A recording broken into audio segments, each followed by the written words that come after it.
Слушайте ток-шоу «Радио Крым Реалии» на средних волнах на частоте 549 АМ. Каждый будний день в 8:35 и в 13:10. А также на 105,9 FM круглосуточно.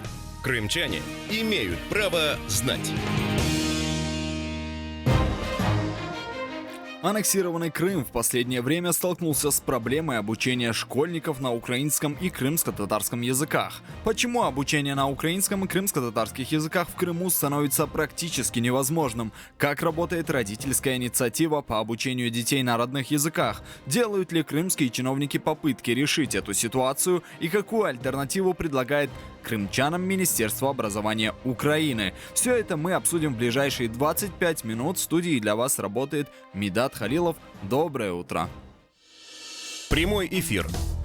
А мы продолжаем эфир радио Крым Реалии. Слушайте нас на средних волнах на частоте 549 кГц в 8:35 и в 13:10 по крымскому времени, или же в 7:35 и в 12:10 по Киеву, а также на волнах 105,9 FM круглосуточно.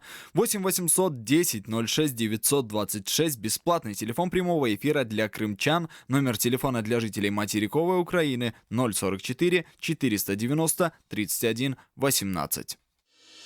Тема дня.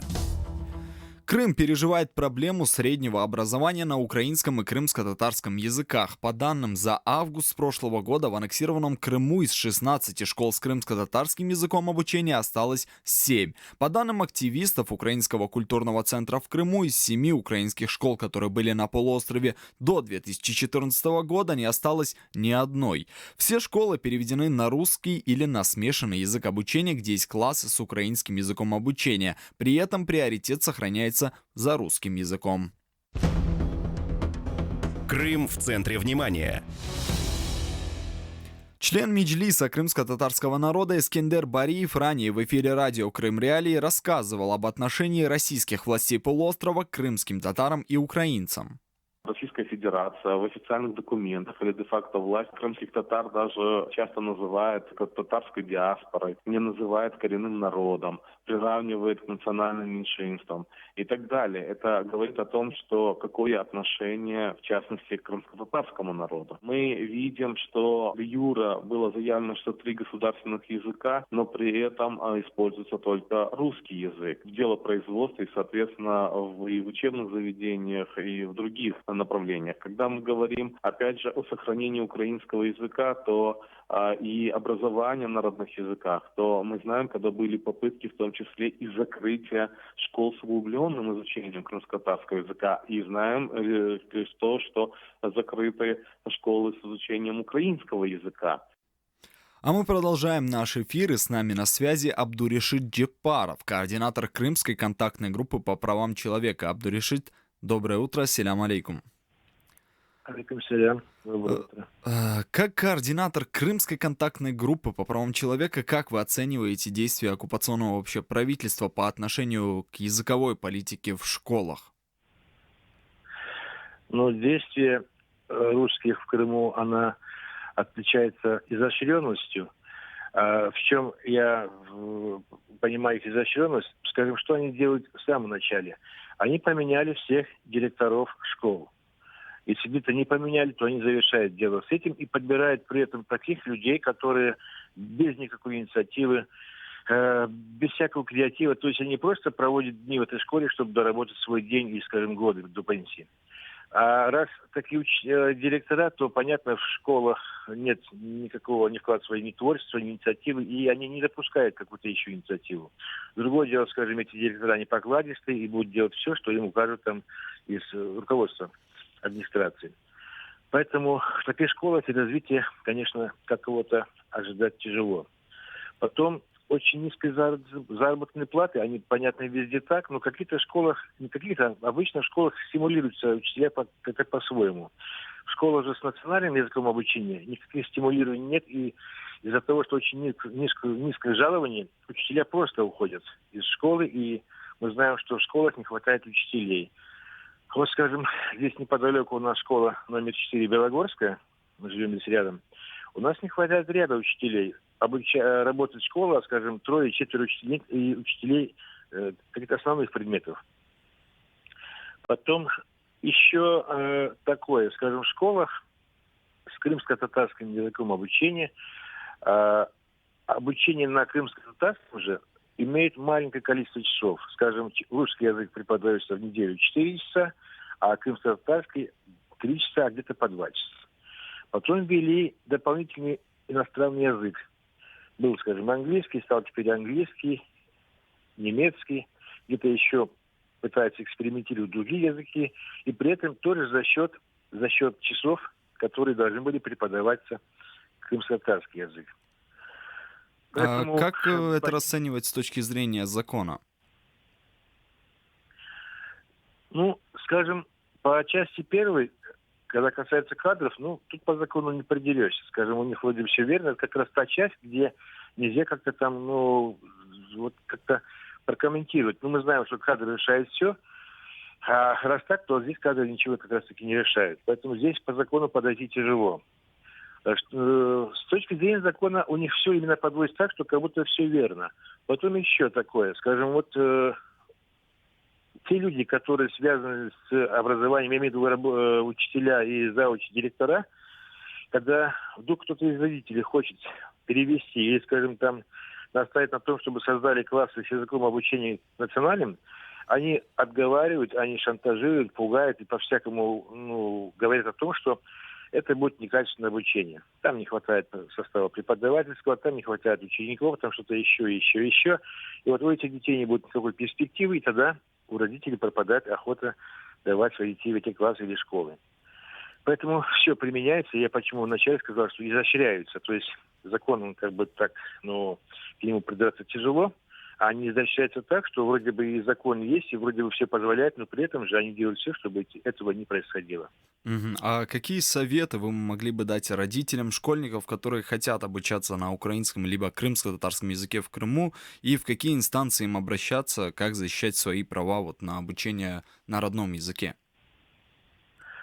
И в том и другом случае с украинским там похуже, там просто комментировать почти уже нечего.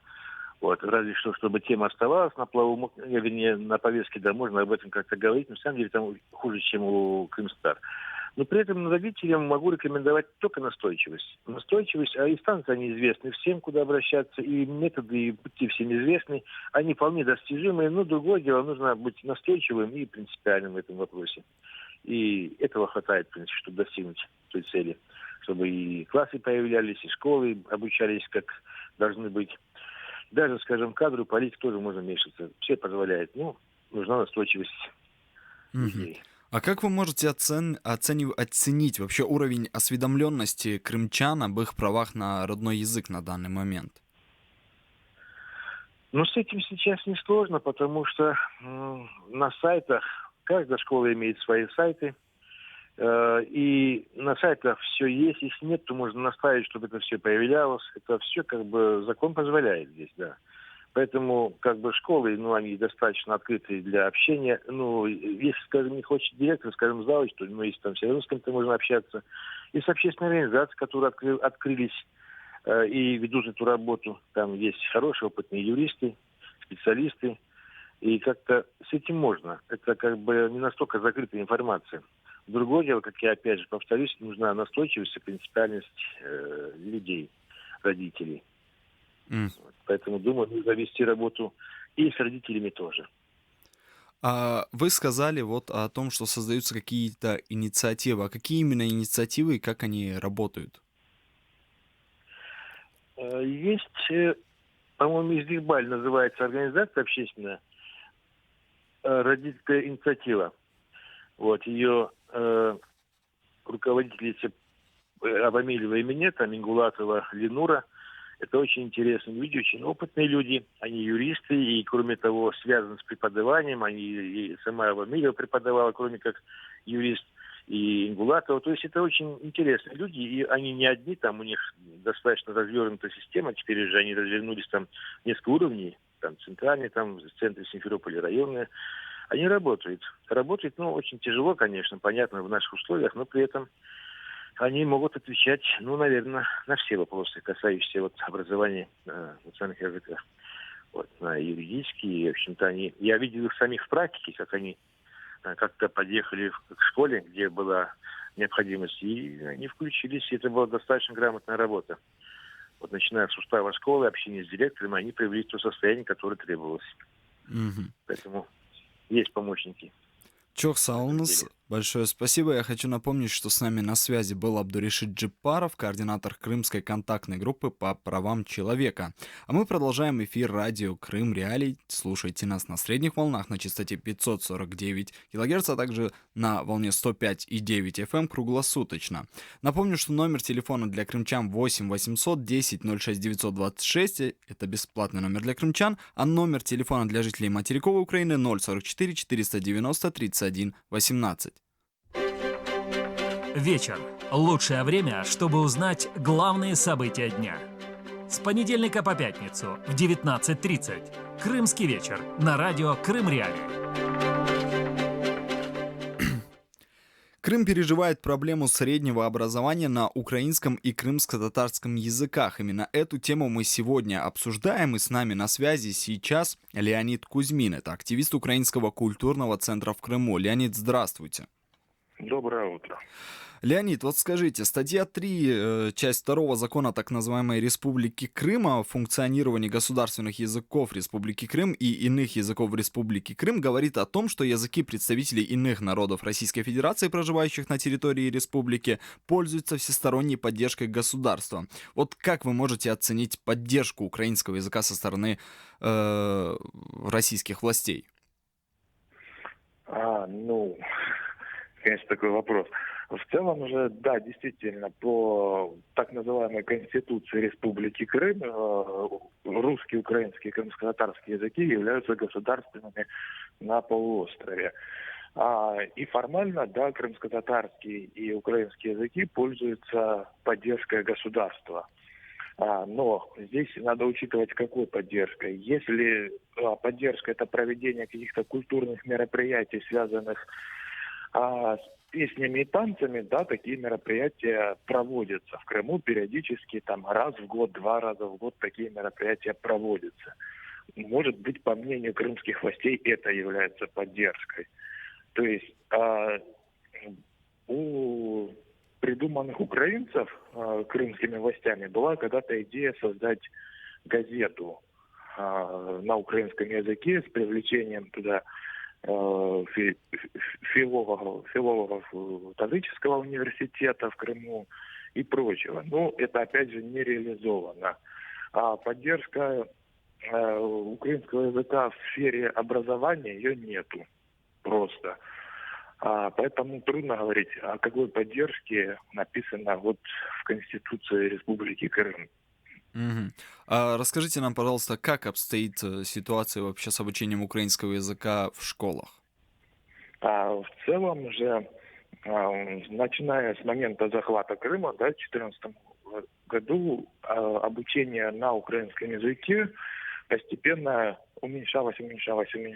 И, к примеру, если брать пример, если 14-15 учебный год или 15-16 учебные года, да, классы, которые переходили с 4 с младшей школы в среднюю школу, это 4 класс, который переходит в 5 класс, и были классы в школе на украинском языке обучения, то это была, конечно, такая административная рекомендация с Министерства образования Крыма и от Управления образования города о том, что необходимо перевести эти классы на русский язык обучения. Понятно, администрация школы это так рьяно старалась выполнить, давая разные рекомендации, как общаясь с родителями.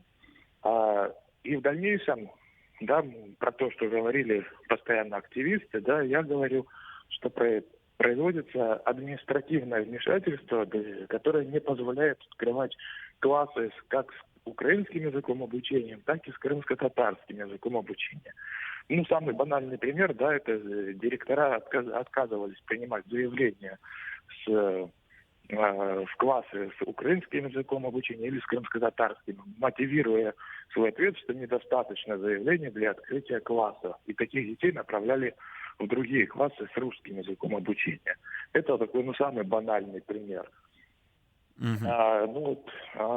Постепенно, да, приближаясь уже к новому 2019 году, понятно, что классы, которые были открыты ранее, например, там 5, 6, 7 класс, они ж тоже движутся, не стоят. И по закону образования Российской Федерации образование на родном языке, то есть там русский, крымско-татарский, иные языки, которые могут изучаться в школах, возможно только до старшей школы, то есть до 10 класса.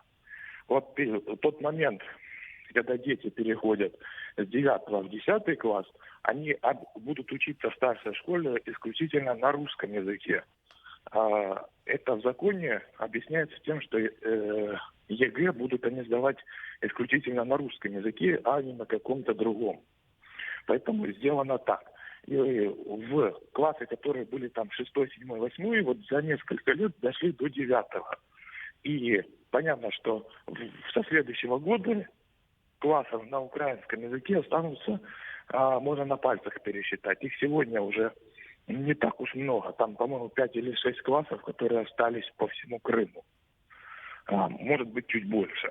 То есть они постоянно будут уменьшаться.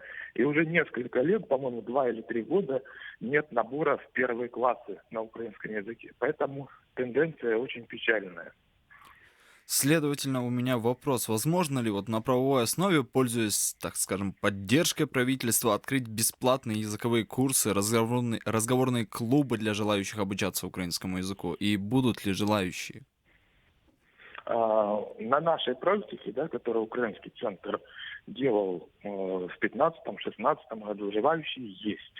То есть это обращались и взрослые люди, и обращались люди, которые хотели поступить на материковую часть Украины, подготовка к сдаче ЗНО или просто дополнительное изучение языка.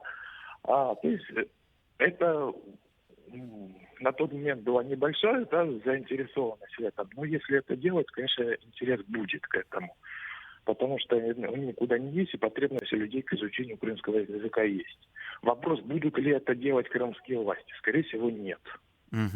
А возможно ли свободная популяризация украинского языка и культуры на территории Крыма сейчас? Алло. Трудно сказать. Трудно сказать. По той же, да, опять же, я могу опираться только на наш опыт. Все знают крымский терен, которая вот такая сам издат, газета на украинском языке, которая не содержит политической или иной информации, да, она и то подвергается преследованию. Ее обвиняли и в экстремизме, то есть элементарно продвигать украинское слово в Крыму может быть небезопасно. И давление вот на представителей украинского центра, которые остались в Крыму, также оно никуда не делось. Поэтому сложно сказать. Только если это будут делать какие-то подконтрольные структуры, тогда это, конечно, может что-то делать. Или частично подконтрольные структуры. Да, это тогда может. А вот как мы видим, как гражданские активисты, вышло это все очень-очень плохо со стороны, даже для крымских властей. Это была очень мирная инициатива, которая не носила в себе ничего негативного. Вот у меня вопрос, а как, по-вашему, сейчас жители Крыма воспринимают украинскую речь, как они на нее реагируют в повседневной жизни, и действительно ли он защищается Конституцией Крыма? Я уже больше года не нахожусь на территории Крыма. Когда находился, нормально. По сравнению с 2014 годом, когда происходили момент захвата Крыма и после момента захвата Крыма, конечно, это было такое более агрессивное отношение к украинскому языку. То, вот, например, в 2016 или 2017 году, то уже более или нейтральное, или, то есть, сдержанное. То есть оно по отношению уровня агрессии именно к языку, конечно, оно стало более ниже, уровень агрессии к языку, но не к каким-то проукраинским позициям. И вот у меня последний вопрос. Может ли Украинский культурный центр оказывать правовую поддержку родителям, чьи дети хотели бы обучаться на украинском языке? Такая идея у нас была, я думаю, да, при обращении может. Конечно, это было бы хорошо, если бы у людей, которые остались на территории Крыма, сегодня это получилось бы. Мгм. Конечно, такая идея у нас была, да, оказывать поддержку при открытии классов, взять какую-то конкретную школу в каком-то конкретном районе, договориться, что мы соберем там 8 необходимых заявлений для открытия класса. Это минимальное количество заявлений для открытия первого класса на национальном языке и с национальным языком обучения. И это было бы здорово, если бы, конечно, это получилось. Если бы у родителей появилось желание, да, потому что мы понимаем, что если мы возьмем школу в одном конце города, не всем будет удобно туда добираться и привозить своих детей. То есть, так надо смотреть по ситуации. Мгм. Спасибо большое. Я хочу напомнить, что с нами на связи был Леонид Кузьмин, это активист Украинского культурного центра в Крыму. А мы продолжаем дальше, и мы обсуждаем сегодня проблематику крымско-татарского и украинского языка в школьных учреждениях Крыма. И с нами на связи на данный момент Юрий Кононенко, директор департамента среднего и дошкольного образования Министерства образования Украины. Здравствуйте. Доброго ранку. Вот у меня первый вопрос. Что преподносит Украина для изучения крымско-татарского языка на материке? И какие программы разрабатываются? Возможно ли дистанционное обучение, в том числе и на українському язике, естественно? Ну, що стосується кримсько-татарської мови, то в Україні є досить такий значний досвід підготовки програм, підручників кримсько-татарською мовою, і ця робота продовжується постійно.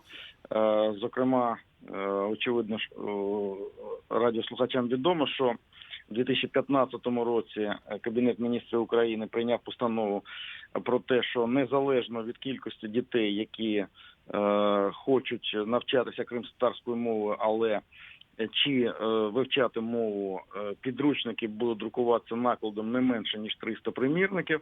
І, наприклад, в 2018 році наприкінці, точніше, до початку нового навчального року, були такі підручники видані для 1, 5 і 10 класів.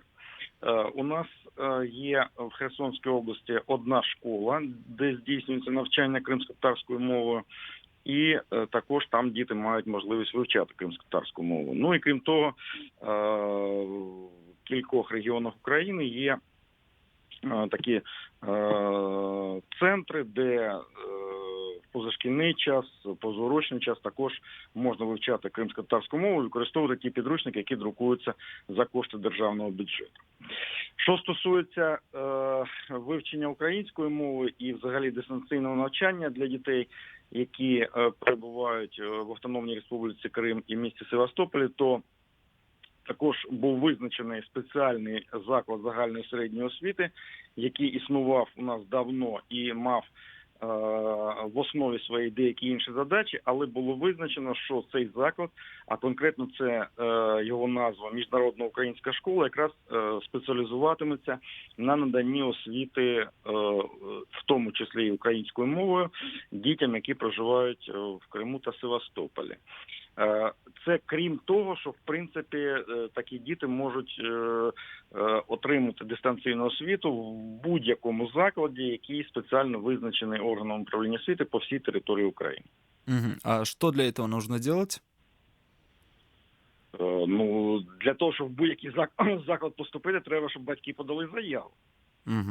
То есть это Фактично, нужно выезжать на треба материк? робити, просто висловити бажання. Це можна робити абсолютно не приїжджаючи на підконтрольну територію. Вот расскажите, пожалуйста, нашим радиослушателям, как именно подать эту заявку, и чтобы ребенок начал все же обучаться украинскому языку, так как эта тема в Крыму на данный момент очень актуальна. Ну от Міжнародна українська школа, вона має великий досвід саме такого дистанційного екстернатного навчання, тому що вона свого часу була створена для підтримки українських мігрантів, які виїжджали переважно в країни Європи, і якраз вона такий досвід має. І я ще раз підкреслюю, що просто треба звернутися електронно до керівництва школи, подати заяву, і тут немає ніяких проблем. Вот у меня следующий вопрос. Это как вы видите среднее дошкольное образование в деоккупированном Крыму? Деокупованому? Да, естественно. Ну, скажімо так, За роки незалежності була створена така досить струнка система освіти в Автономній Республіці Крим, і діти мали можливість навчатися там. Я думаю, що тут не повинно бути ніяких великих проблем. Єдине, що проблема адаптації у зв'язку з тим, що частина дітей останній час не вивчає українську мову, буде. Я гадаю, що для цього потрібен буде певний перехідний період, певні перехідні програми, підготовка вчителів належним чином, але не думаю, що це буде якоюсь великою проблемою. И вот у меня последний вопрос. Какая ситуация на данный момент по вступлению на материковые вузы для крымчан и жителей оккупированных территорий? Ну, теж, очевидно, відомо, що у нас діє спеціальне законодавство, яке сприяє тому, що діти з Автономної Республіки Крим Севастополя мали можливість вступати до українських вишів. Ну, якщо дуже коротко говорити, то ця система полягає в тому, що створені спеціальні центри, які так і називаються Крим-Україна, освітні центри, які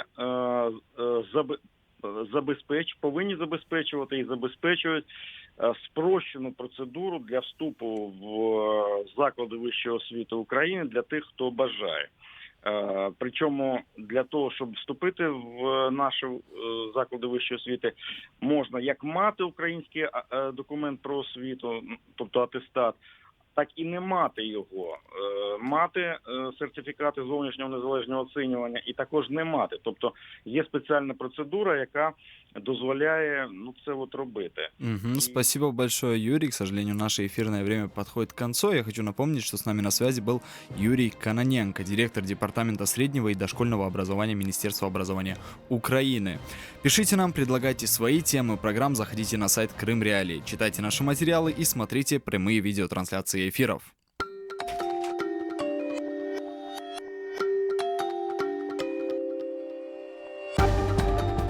Новости в эфире «Радио Крым. Реалии».